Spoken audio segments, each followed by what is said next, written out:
Sanibonani, welcome back to enye video. Ngiyabonga kakhulu for joining me. Thank you very much, you guys. Please kindly subscribe or like video, share video as well. Now guys, asiqhubekani ngodaba lokadade uLorato Mongale luya trenda njengoba sekuthiwa ke kukhona sebeboshiwe when it comes to ke ukushona kwalodade kuthiwa ube kwi date nobhuti othile washo kubangani bakhe wathi makungadlula 1 hour ngingasharanga I location yami 30 minutes nje ngangayishare 1 hour please ngicela ke ningidingeni because ube kwi date nomuntu mhlambe angamjwayele umuntu mhlambe asaqala ukumazi like when you do the get to know me. There's someone who said why abantu bethu uLorato uhambe kwi date ne stranger, because obviously sonke nje abantu esiphila nabo kusasa nabo in the beginning they were strangers, then lethi umuntu wamjayela nazana. I think when they say a stranger sho umuntu nje singahlangana sitshentshana ama number bese thi let's go to a date, asiye BNB, asiye kwami, asiye kuphi, lo muntu awukamazi kangako. I think that's why people are saying a stranger. Ubengakamazi kangako loyo muntu, bengakamjwayeli, bashintshana ama number, they communicated kwase kuba na leyo date. So leyo date bifanele ibe in public ke, not endlini yakwamuntu or somewhere private la umuntu angenza khona nami ngoba awukamazi kangako. That is a stranger.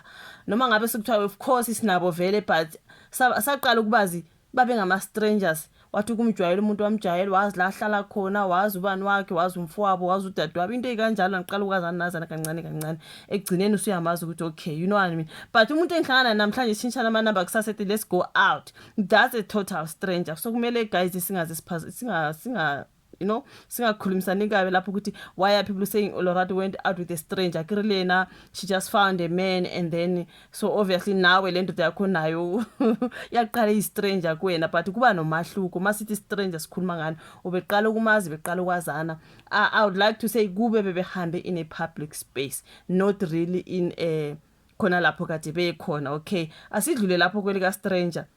So udade uthema eya kwi date nalo bhuti simbonela phana I think that is a footage where ade phuma ngegate elanda le Apollo lapha nokuthiwa I number plate nayo bekuyi fake, yamthatha ke yahamba naye. Washo kubangani bakho ningidingeni if I do not share my location or into ekanjalo. Bathe sebebona abangani bakudlula 2 hours, but hayibo 2 hours is too long, asiqaleni kumfuna. Waqala ke lapho dade uyafuneka.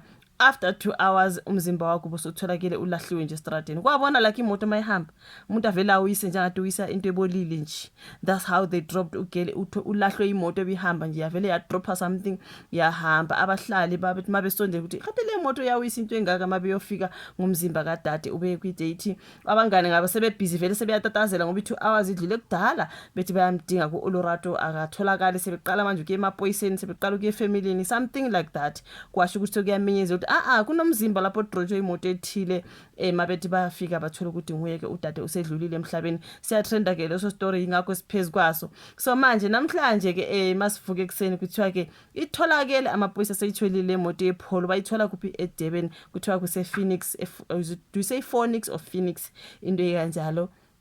Kula le Polo itholakale khona kwaba nje ubhuti babili or bathathu into ekanje, but izithombe lana I think babili, and then kuthiwa ke leyo Polo inegazi ke ngaphakathi. So that's why iPolo loyo ibanjiwe, and ngendlela engiunderstanda ngakhona iPolo belongs to ubaba walaba bafana omunye wabo, the father of one of them, nguyena mnikazi waleyo moto.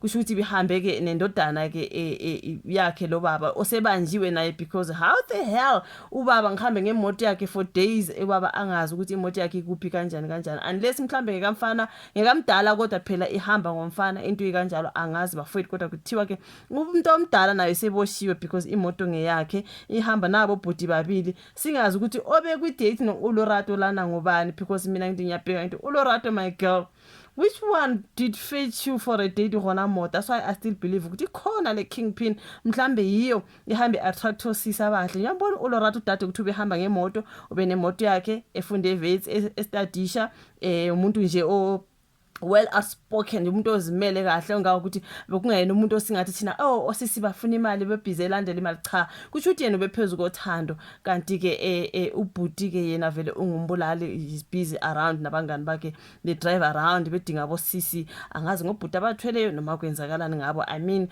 uLorato was not desperate. Abantu sebeshilo ukuthi ugirl uzimele une yakhe imoto, uthe eya kwi date ubhuti we date wathi ungazi ngeyakho imoto sizohamba ngeyami ugeli washiya ke eyakhe imoto. So are you telling me that is someone who's desperate for money? Come on. Hey sazwela yilabo bhuti online sebe busy these women bazophela ngenxa yokufuna imali bazophela. Udade bengafuna imali lo, udade bengumnikazi wemali, but ke manje na usho ukuthi yena bephezulu kothando bethi akazikhiphi naye ayo kwi-date athi kwabona nawe nje umuntu osifazana ophilayo nawe uthi ukuzitholela umngane kanti lutho ke lona ngombulali ibhadi lelo sesizoloko sithi befuna imali befuna women and money, women and money. It's not the case. Kuthiwe kudade shiya eyakho imoto sizohamba ngeyami. Ngubhuti ofunani ongafuni imoto kaOlorado, ongafuni imali kaOlorado, ongafuni ifoni nebhegi bakutholile konke into zakhe, ID yakhe yonke into ibikhona entweni zakhe bazitholile, imoto yakhe bekuvele kwathi akayishiye, which means bona bebevele befuna umphefumulo wakhe bebengafuni izinto zakhe. So which women was after money here? Sometimes must type online. Asiqaleni sicabanga qala guys singakaze type. Think first. Ubheke nomuntu okukhulunywa ngaye before uzo type. Uzothi women and money, women and money. Qala ucabange. Ubheke nalomuntu usisi behamba ngemoto yakhe. Noma usuthi uya online uthi uyabheka ithombe kasisi uthi uyabheka ama videos wakhe. Uyabona ukuthi ngusisi obezimele. Akuyena usisi osemva kwamadoda for imali. Just ukuthi uye wathi uye emathandeni wahlangana nombulali usathana uqobo lwakhe. So now kuthiwa ke manje lisezikhindini ke ikhehla ke elingumnikazi wemoto eyasetshenziswa ababulali babhalelana ke kayisolezo nyoba mina mangikhuluma phela istory mangizofaka kaMgosi nophilile nyakasolezo ngoba nyazi kunesizulu mangizokhuluma ngesingisi bese ngiyale ku Sunday World nabo Zimoja nabo Gugu, you know what I mean. So ke ngize ngana ngizocupha ngapha ke story kungathi uphilula uthe uyabo. So bathe amaphoyisa ophikwelwe National Crime Intelligence alandele umkhondo wemoto yohlobo lwe VW Polo okukholakala ukuthi iyasetshenziswa ekubulaweni kwaOlorado Mongalo bena 30. Ithimba ke lezinhlaka ezihlukene liholwe ithimba la kwa SAPS elibhekene nokuthunjwa lishaqele imoto endaweni kamakhenika ePhoenix eThekwini. Uphenyo luqaleke elwaholela ithimba endaweni yokulala iQ eGoli lapho abasola ababili bebhuke khona igumbi. Olunye ulwazi lwabaholela kwaMashu eThekwini ekhaya lomunye wabasola. Imoto yabasola yatholakala ngokuhamba kwesikhathi kumakhenika. Ngesikhathi ke kuhlola ongoti beSAPS abahlola amacala kutholakale igazi phakathi emotweni. So ikhehla ke elingumnikazi wemoto futhi okukholakala ukuthi nguyise omunye wabasola seliboshiwe kuboshwe ikhehla okukholakala ukuthi ngumnikazi wemoto kodwa amaphoyisa asathungatha amadoda amabili okukholakala ukuthi ayathinteka ekubulaweni kukaOlorado. Abasola ababili abahlonzwe ngamaphoyisa uphila ngenkosi Sibongo Kuhle Makhanya noFezile Ngubane basagcwele amathafa kanti umphakathi uyanxuswa ukuthi usabalalisa izithombe zabo ezindaweni ezahlukene ukuze usize amaphoyisa ophenyo. I think on my other story ngithe baboshiwe laba babili uFezile Ngubane omunye osola ngecala lokufa kwaOlorado, then bese kuba na these two ubongani Mthimkhulu weskipa esimhlophe ongumngani kaphila ngenkosi Makhanya naye ongumsolo ofunwa uthuli ke kuleli cala, which means abakaboshwa. Mina bengicabanga ukuthi batholakale benemoto, which means kutholakale imoto bona batholakala kwase kuboshwa ikhehla bona ke basa agcwela amathafa the way they say. Kusho ukuthi ngizoya ngizicorrect kuleyana enye video engiyenze ngesingisi because I thought they were arrested. So which means ukuthi bayafuneka ukuthi izithombe azisabalaliswe because abakabanje abasola ababili abahlonzwe ngamaphoyisa nguphila ngenkosi Sibongo Kuhle Makhanya noFezile Ngubane basagcwela amathafa. So kanti umphakathi uyanxuswa ukuthi usabalalise nezithombe zabo ezindaweni ezahlukene ukuze amaphoyisa ke aphenye. So na amaphoyisa aphinde angeza umsolwa ke wesithathu ohlwini ke lwabasola abafunwayo abahlobene ke necala lokubulala uOlorado Mongalo. Ubongani Mthimkhulu ongumngani kaphila ngenkosi Makhanya naye ungumsolo ofuna uthuli kuleli cala. Umthimkhulu yilo ogqoke ngenhla emhlophe esithombeni esinamathiselwe. Uphenyo lusaqhubeka kanti ke ukuthungathwa kwabo bonke abasola sekufike esigabeni esibucayi laba bathathwa njengaba ingozi kanti umphakathi uyaxwayisa ukuthi ungasondeli kubo uma bebonakala shayela ubrigadier noma ke ubani ngokushesha ke kwabekwa inamba laphana. So these guys that I'm gonna put on my screen yibona ukuthi uma ubabona ushayela amaphoyisa ngokushesha. Inombolo abayifakile bathi 0827789035 0827789035 if you see these kind of guys ukuthi afonela amaphoyisa ngokushesha.